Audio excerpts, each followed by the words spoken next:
Gabby Herzig, welcome to A.PUTNAM's Women in Golf. We're so happy to have you.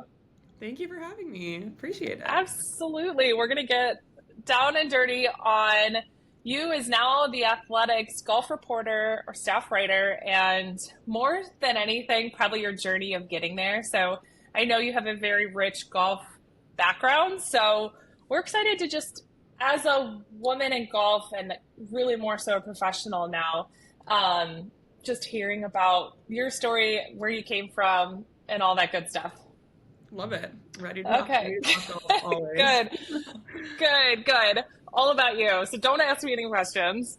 Okay. I'm like off the hook today. I'll No. try not to. I know it's always awkward. We have most women being like, this is so weird to just be drilled I with know. questions, but it's totally about you. And I always love to start these conversations off with how golf came into your life. Like from the beginning, when did you start golfing? Yeah, I started playing golf when I was 6 years old. My grandparents actually introduced me to the game. So we actually call my grandparents by their first names. It was kind of a weird thing that we did as kids Yeah. because they didn't want to feel old like grandparents. Oh, So cute. my grandparents on my mom's side, Harvey and Carol. Harvey played golf at the University of Minnesota. My grandma Carol was a junior state champion, so they are golf nuts. And Nuts. we kind of were the grandkids in my family out of all the cousins on my mom's side that really took a liking to golf when we were super little. I have two younger brothers, and they're also super into the game. So we kind of picked it up, started whacking balls as toddlers, and then Oh, eventually man. playing in junior tournaments and high school and college golf.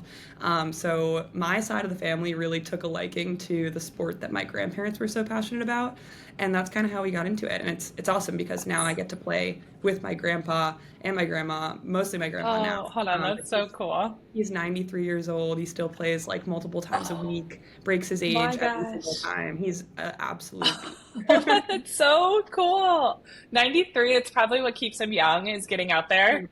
Yeah, yeah. Oh, that is so neat. And so just to weed through some of those details when you went through, well, one, where was home? Like, where did you grow up?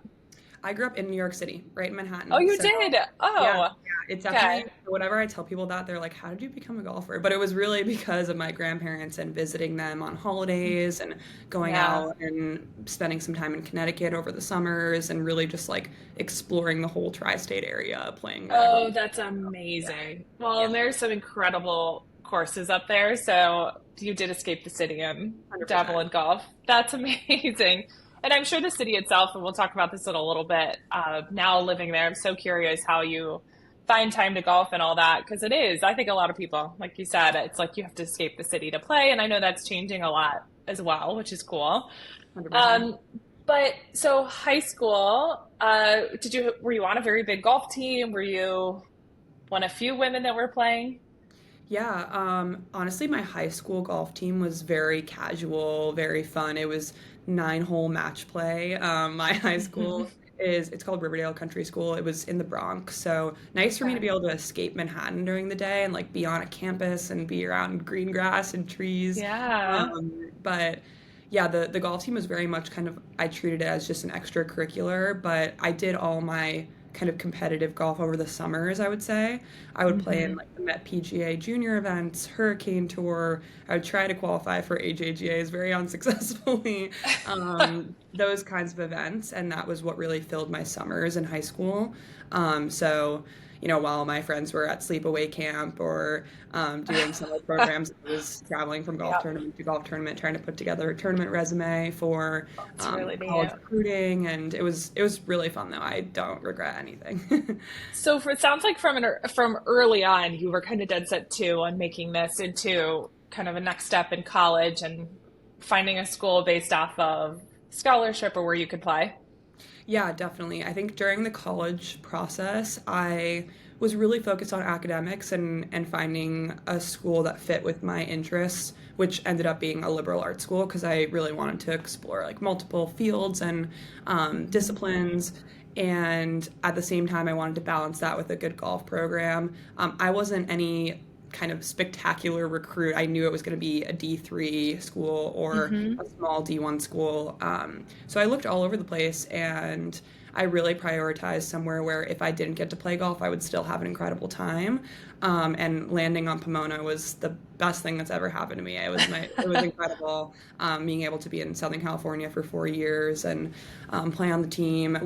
My college experience was definitely interrupted by COVID, but I still Oh had an man, incredible time at Pomona, and I met some of my best friends there. So that's so neat. And that's such a nice retreat from New York climate I know, and I know. atmosphere, like such a world of difference, I'm sure, down there. What did hmm you end up studying at school? So I studied politics actually, and I was a Interesting. classics minor. So all of college I took ancient Greek and Latin.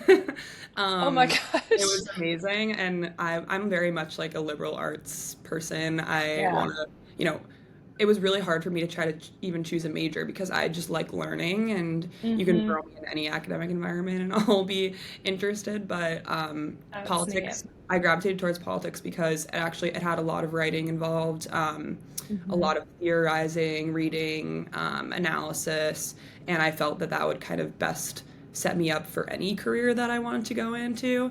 And Mm-hmm. it was perfect, honestly, because with what I'm doing now, I feel like a lot of the analytical, like, essay writing skills and everything that I learned in that major, and some of the themes are really coming up again today. So very I know. appreciative of what I chose. It's actually kind of cool to hear the fusion of all that and how you've, I mean, now gotten to utilize, your knowledge and how to write about politics and things like that. As I know you just came out with an article about just from the results of the election and Yeah. how that affects golf. And like that is such a cool moment for you, I'm sure, to be fusing all these things. And like you said, I think if you've got a passion for learning, then you're in such a great spot. So just to keep going kind of where you were at college and your experience playing there, was it pretty casual as D3? Did you guys get to travel? Like how was your experience? Did your love for the sport grow? I know some people have different, I think, Hmm. athletic experiences in college. Yeah, it's a great question. People definitely have varying experiences when it comes to Mm-hmm. college golf, but I had an amazing experience. I got to Pomona, and immediately, with the girls golf team, you have a group of girls that you're hanging out with every week and spending long van rides with and meals and Yeah. early mornings, and it's an awesome bonding experience. And I feel like a lot of my friends who weren't on teams maybe looked over and said, "Oh, I wish I had, kind of this built-in community." So that's something that I really appreciated. And we did get to travel. We went to some really cool places. We did tournaments in Georgia, Northern California, Arizona, all around kind of the Inland Empire area where Pomona was, It's which had cool. some beautiful, beautiful courses. And I really enjoyed my college golf experience. I mean, I loved competing growing up. That was something I enjoyed. I think once COVID hit and golf was canceled, Hmm. it definitely like allowed me to kind of reshape why I liked golf. And I've kind of written about this a little bit before, but being like a COVID captain of my golf team really made Hmm. me realize that the game has like this therapeutic nature to it. So, during the pandemic when I was basically living off campus at Pomona at a house with my three best friends, none of whom played golf, but golf was kind of my mini escape where I could get outdoors and clear my head. And you're sitting on a computer all day doing your classes, and it's just hard to kind of get out of the bubble. And I realized that golf is kind of the perfect way to do that. That's so nice. And I think that's obviously one reason golf took such a hike in the right direction during COVID was that for many people, it was like, oh my gosh, it's the one thing I can do 100%. outside and in kind of a social manner or just individually, stepping away from everything we were so isolated with. So, what year was that for you in college? Yeah, so that was my junior spring.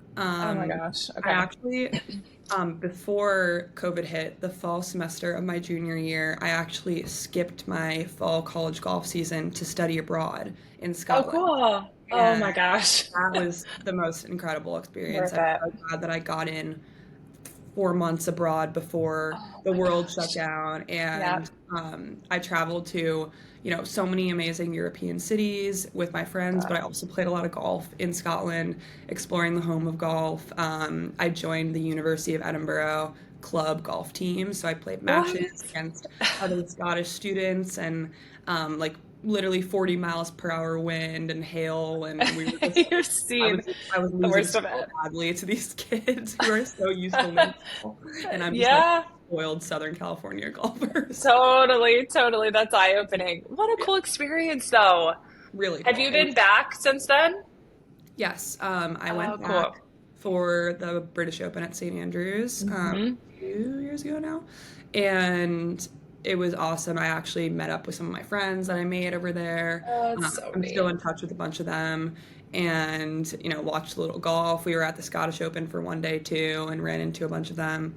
And it's just so cool. The golf community over there is unmatched. I mean, the I bet. enthusiasm that Scottish people have for the game is admirable, and it Hmm. really shows you the roots of the sport and how democratic and like egalitarian it is, with none of the clubs being ultra exclusive. And St. Yeah, Andrews opens up as a dog park on Sundays. It's cool it's to see really neat.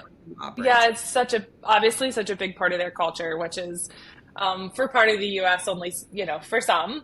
Right. So oh, that's so cool. Obviously, that has a big place in your heart and Yeah, probably always will. And I'm sure with your role now at the Athletic too, you're going to have future opportunities with trips yeah, there, coverage there, all those cool things. So that's amazing and kind of nice that I mean, one, being able to take a season off.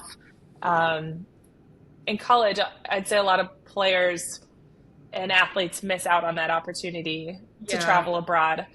So that's neat that you still really got a super cool experience from a golf perspective doing that. totally. I think my coach was actually more, I bet. encouraging of me going and doing it because I was going to be playing golf over there. Yeah.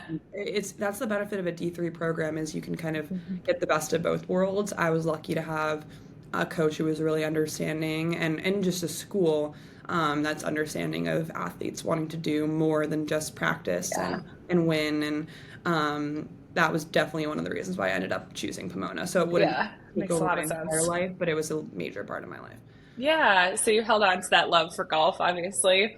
So when you were junior, I think going into senior year, did you do any internships? Like, were you prepping for what was next, and what did that look like for you?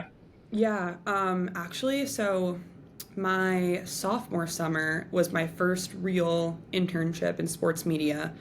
It was at NBC Sports, and I was a digital editorial intern. And I loved it, and I reapplied for something next summer, which, if you remember, was the Tokyo Olympics. Yeah.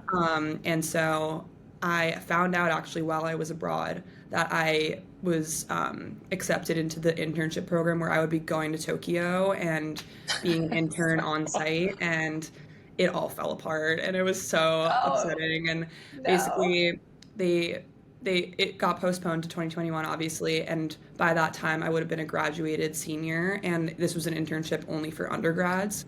So they basically said you could reapply for a full-time job, but we're only offering this to current students. So I kind of was like, oh man, what do I do now? And that summer, I actually ended up applying for a grant, a research grant through my Mhm. school. And it wasn't anything super intense, but it gave me something to do over the summer, to keep kind of like digging my toes into this world. I think I studied race and the Olympics, and so kind of connecting it to what I was going to do if it wasn't the pandemic. But I studied kind of the um, Jesse Owens and Nazi Germany and the Olympics, and I wrote a paper on So it, and that cool. was kind of how I spent the COVID summer. But my internship kind of journey into the career that I'm in now really started when I was a Golf Digest intern during the spring semester of my senior year of college during COVID. That's so cool. And how did you come about some of these internships? Did you have, I mean, was your coach helping you? Like, were there resources for you in connection with, I mean, some wonderful organizations? Yeah. Yeah. I honestly, so my first ever experience in golf media was a very random, kind of family friend connection. I had no idea what I wanted to do my freshman summer, and a friend of ours knew that I was a golfer, and he was at the time at Fox Sports, which broadcasted the USGA events up until 2018 or 2019. And he was like, we need extra help on site at the US Open, which was in the New York area that year. I was at Shinnecock, and the Curtis Cup was that year too. So he was like, why don't you come help us out for 2 weeks? Like, golf courses, the etiquette. It'll be super easy, a way for you to make a little money in 2 weeks and you're done. And I basically went there and I was like, whoa, this is really cool. Oh, neat. And I was getting coffee, driving people places, picking up packages, sweeping the floors, like everything you could possibly imagine.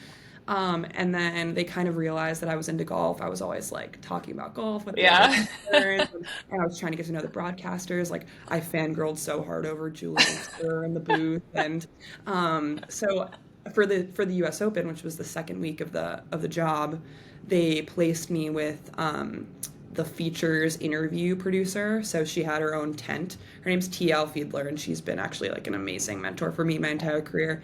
And she had her own little tent on the side of the range at Shinnecock, where after the players were done and they signed their scorecards, we would basically try to usher in anyone we possibly could. And so I would sit there and take notes about the interviews and get to shake all the players' hands and help her come up with interview questions, because sometimes she was like, how do I phrase this as a golfer? Yeah. Like, what's your opinion? And I was just exposed to this whole new world where I was like, whoa, I need to that's incredible. Again. And so after that, I kind of was able to make some connections in the industry. And literally some of the internships that I got, I just were from cold emails or cold Instagram DMs. My Golf Digest connection was originated because I literally sent a DM to the Golf Digest Instagram account. I love that. And I don't know if you know Hallie Ledbetter, but she ended up responding through Oh the my DM. gosh. Shoot me an email, and we ended up keeping in touch, and I would send her my work. And the summer that I was at NBC, I ended up doing like a day at the Golf Digest office, and I visited and I met a bunch of them, and then I kept in touch with those people. So it really just was a snowball effect of me shooting my shot at trying to reach out. That's amazing. Amazing. And I always tell people that that's the way to go. Yeah, and I'm sure, and nowadays that's just the nature of, I don't know, it's such an inlet and a road inside businesses is shockingly social media. And, it's a kind of a cool way to, from an outreach standpoint, receiving that, cold DM from you, but they can take a moment and look at who you are, what your personality is, what you've been up to, and it's kind of odd how that tells a lot about somebody. It's like such an additional feature of everybody's resume at this point, to some degree, good or bad. But that's an incredible story. And kind of nice for, I think, women to hear too, that it's a matter of just putting yourself out there. Really, yeah. That's what I tell everyone. Like, just don't, have no fear. Just send that email, send the message. Yep. You never know. I sent a message to Alan Shipnuck, who's very accomplished, one of the best golf writers ever.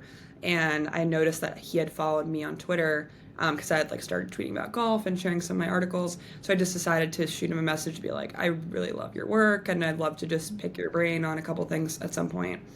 And he very gladly obliged, and we spoke on the phone, and I ended up getting an article published in golf.com because of that conversation and my gosh, shooting around ideas. And so you really never know how much of an impact these conversations can have. Completely. And I think your approach too is unique, and it's probably so much just the nature of who you are and how interested you are in learning and that curiosity and building yourself. Like, it's, of course, nice to make those connections, but you probably understand that whether it turns into something today, like, it can be so much more later. So it's really neat that you've got that knack. And we talk about this a lot, and it's a topic that just comes up so often in the Women in Golf interviews, that networking within the golf industry is so powerful. Not only with building connections and where that may take you in your career, but it's such a touch point for so many avenues, even outside of the golf industry and business in general. So it's incredible to hear these stories where like this is just proof that putting yourself out there, I think genuinely being curious and kind of in some of those examples, like you're looking for mentorship and how do I grow myself in this career? And I think people really are happy to help more often than not, which is really cool. Yeah, 100% agree. I mean, even Yeah, now, like I'm trying to pay it forward a little bit I bet and you are. college students, and it's the Yeah, same thing I tell all of them is that, I always went into those conversations just looking to learn something, not yeah, necessarily trying to get to someone else or get to an internship position or yeah, really just if you frame kind of your outlook as just wanting to soak up as much yeah. experience and information as you can, then anyone will be glad to talk to you. Yeah, I couldn't agree more. That's so cool. So, I think stepping out of college and obviously your internships and first job, like where were you right out of college? And that was the 2022? 2021. One. Okay. So I had a Golf Digest internship actually on top of my classes my senior spring semester, which was difficult, but we got through Oh my it. gosh, yeah. It was lucky because I mean, most of the classes I was taking for Pomona at that point weren't requirements anymore. I was kind of just wrapping up my major and everything, just, loose ends basically. But my internship was, I think it was 20 hours a week. So I was doing a decent amount of Oh, work for that's a them. lot. Yeah. Yeah. And they basically, so I had an incredible experience interning. I got to write a magazine feature and interview my first PGA Tour player and contribute to some news coverage. And the Masters was during that time. And I remember I wrote a really fun article about like Hideki Matsuyama and Japanese golf Oh, culture around the Masters. And neat. um, so I wanted to continue with them. I was really kind of passionate about continuing to work with them, and it took a little while to actually get my foot in the door as an employee. It was it was awesome because they kind of like opened up a role for me, not necessarily in a field that I was experienced in, but they were like, you know what, you can make this work, and we think you'd be great here, and that way you get your foot in the door. And so I don't think I officially started until the October following my senior year. So I had Mhm. a bit of time to just chill and, have a real summer after COVID. That's And kind of nice. it was nice. And it was stressful at the time because I was like, oh, when is Yeah. my job going to start? Is this going to work out? And I just kind of kept the faith and kept pushing. And eventually they opened up this role for me on the affiliate marketing team. So I was working Okay. with Brittany Romano, who does Hmm. all of the like if you see the articles on Golf Digest about Yeah. women's fashion and men's fashion and all the latest clothing lines. And Yeah. so I was doing a lot of that and contacting brands. And that's honestly where I Hmm. first heard of you guys is through Yeah. Facebook. And Probably. definitely dipped my toes in like the whole product space. And Neat. so I did that for a year. And on top of all my work for Brittany, I was basically always trying to pitch something around professional golf and or just golf culturally or Hmm. courses or whatever. Well, actually, I did a lot of work for. They have a part of the website that ranks golf courses, so I would Oh, write yeah. golf course descriptions and reach out to the pro shops and gather the photographs, and I would basically do whatever they wanted me to do. Uh-huh. But at the same time, I always wanted to have kind of like a passion project that I was working on for them. So around all the majors, I would pitch an idea, and if they let me do it, I would just go ahead and do it. And that I was able to really build up a resume from that stuff. And it wasn't even part of my job description, like I was kind of just trying to get my hands on anything, any assignments that I could. Cool. Yeah, so that's basically what I did my first year out of college. That's incredible. And was that your last stop before joining the athletic? No, so I've hopped around a little bit. I actually ended up going to Sports Illustrated for a year Mhm. and 4 or 5 months. I so at that after that year at Golf Digest, I just knew that I really wanted to get into pro golf and news and reporting, rather than kind of the marketing side. And a job opportunity popped up at basically the perfect time. as my 1 year at Digest was wrapping up, and it was a breaking and trending news reporter for SI Golf. So for a year, my schedule was Wednesday through Sunday. My weekends were Monday, Tuesdays, and I was literally writing on everything that was happening in the golf world, like the most kind of minuscule like happenings in the world of golf. And I was pumping out like 3 4 articles a day. Oh my gosh. It was a grind for sure, but it really taught me about the news cycle and what it's like to be on top of all things golf. So that was my stop before the Athletic, and then really lucky to have landed here where I am today. You know, they they sold the dream basically. I mean, I'm traveling around, I'm writing long form feature stories, you know, real hardcore on the ground reporting, and it's basically everything that I could have imagined and more. That is so neat. And you've had such a great, I think, track of jobs and opportunities. And it sounds like every stop you've really learned something new, and it's just really gotten you to where you are so that you could be that perfect candidate for the Athletic, which is amazing. Now, I think as an woman in the sport and in this profession, obviously, I think we see many more female reporters on screen and things like that. How is it being a writer, and like the company that you're in? Is it male dominated? Is it really changing? And I know you've been just a couple years into all of it, but what do you see as, I think, your positioning as a woman and all that? It's definitely a conversation people are having right now. I mean, women in sports, I feel like we're on the rise in a beautiful way. And within the Athletic, actually, there are some amazing female reporters that I've been able to learn so much from already. A few names are Katie Strang, Diana Rossini, just absolute badass women. And I'm like still pinching myself that I'm in the same newsroom as them. So it's been really cool. But being in golf as a female reporter it's definitely male dominated. It's something that I feel like wasn't as much of a shock to me as people might imagine, because I grew up playing golf in a male dominated sport and space. You know, in the summers I would play golf with my little brother and his friends, or the assistant pros at my country club, and I've always been around the guys, so that didn't so much affect me. But it is something I'm always conscious of. You know, it's funny, sometimes there'll be like a little scrum of reporters and it's literally like 10 guys and me. And then, I'm like, oh my God, what am I doing here? But it's cool though. Like every space I've been really welcomed into. My team right now is me and 3 men, and my team at Sports Illustrated was the same way. And I just feel like you have to be confident and just do what you're there to do and not let anything kind of hold you back, even though it might seem like you're kind of this black sheep a little bit.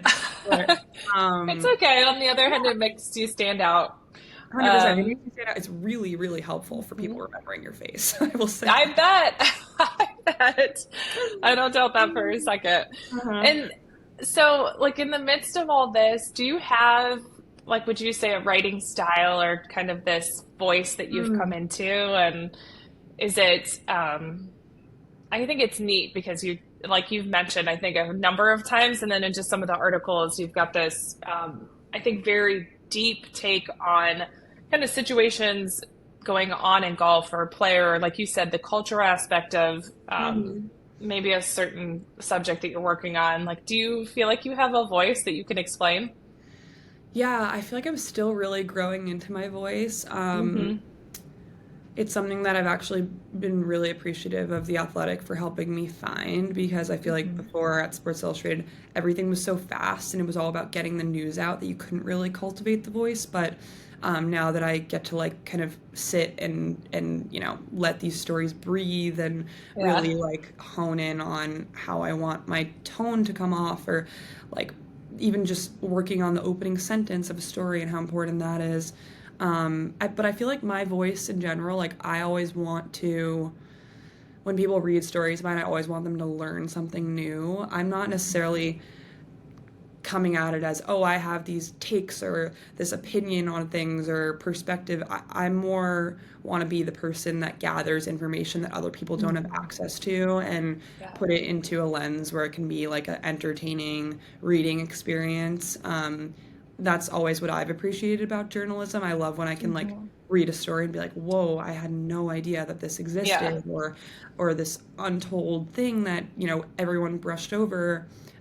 So that's kind of where I want my voice to take people, if that makes Yeah, sense. it totally does. It totally does. And I think anybody reading any and all of your, features, I think will appreciate just that. Like you said, as a writer, you're trying to find that in anything you're reading.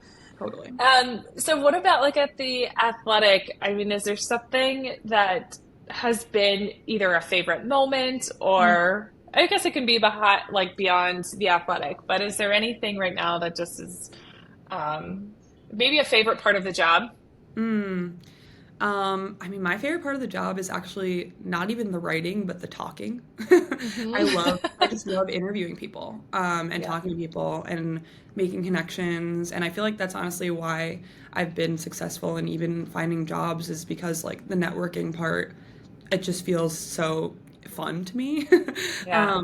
And I just get this thrill of like walking around at a golf tournament and saying hi to the people that I know and checking in with players and seeing what's going on with them and even talking about like their family lives. And it's nice that some of them even know me now. And I think just like developing relationships has been my favorite part of the job, with people I never imagined I would develop I'm with. sure. I'm And sure.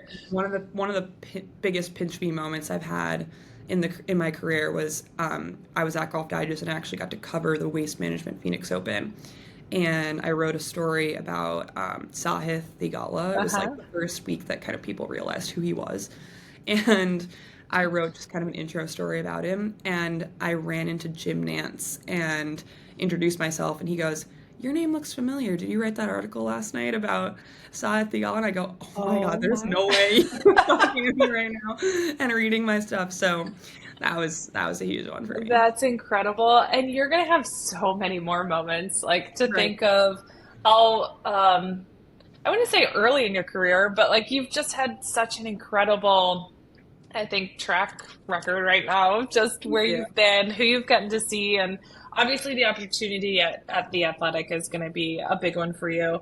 And I think kind of going into what's next, for Gabby, like Yeah. what are you looking forward to this, I guess, next year since we're so Yeah. close to the end of 24? I know. I mean, what's next is kind of like just building on what I'm starting to kind of build for myself at the Athletic, and I really want to do more kind of multimedia stuff, podcasting, video, YouTube even. We're kind of experimenting with what we can build and expand upon at the Athletic right now. And I'm really excited to travel more next year. Yeah. I'm going to be out at Pebble Beach. I'll be at the Players. I'll be at Anwa again and the Masters. Just like a dream lineup of travel. So So great. I'm just excited to do more of the same, honestly, and continue finding those stories that people aren't telling and developing my relationships. So That's that's where I so am. Yeah. That's so neat. And do you anticipate your grandfather or Hmm. family members being able to travel with you? Have they That's asked a you great yet? that's a great question. I don't know yet. I'm gonna have to have some discussions because it would be really cool to bring some of them along to I see bet. everything. One really cool thing that I did last year was at the PGA Championship, at Valhalla. I was able to bring the whole Pomona women's golf team to the media center Oh, for a day neat. and have them walk around and get to watch a major because they were playing in the D3 National Championship, which happened to be an hour away on the same weekend. Oh So my the gosh. PGA of America was incredible. They hooked us all up with tickets. They gave us a tour of the media center, and the girls were just having a blast seeing all the behind the I'm scenes and everything. And sure. it warmed my heart to be able to I like bet. show them what I do and how I'm continuing in golf. So that was a really I cool bet. experience from last year. I That was bet it's like a day in a life of. yes.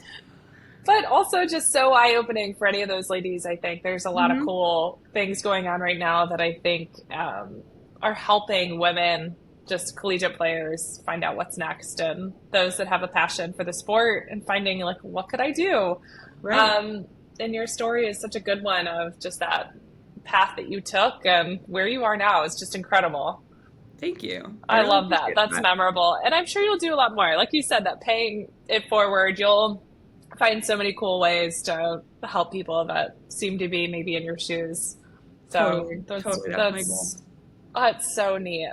Well, Gabby, I can't thank you enough for spending just a few minutes with us Thank explaining your you. story and just where you're headed. It's so cool, and we're excited to share everything about you with our audience. So we Thank you appreciate it so so much. much.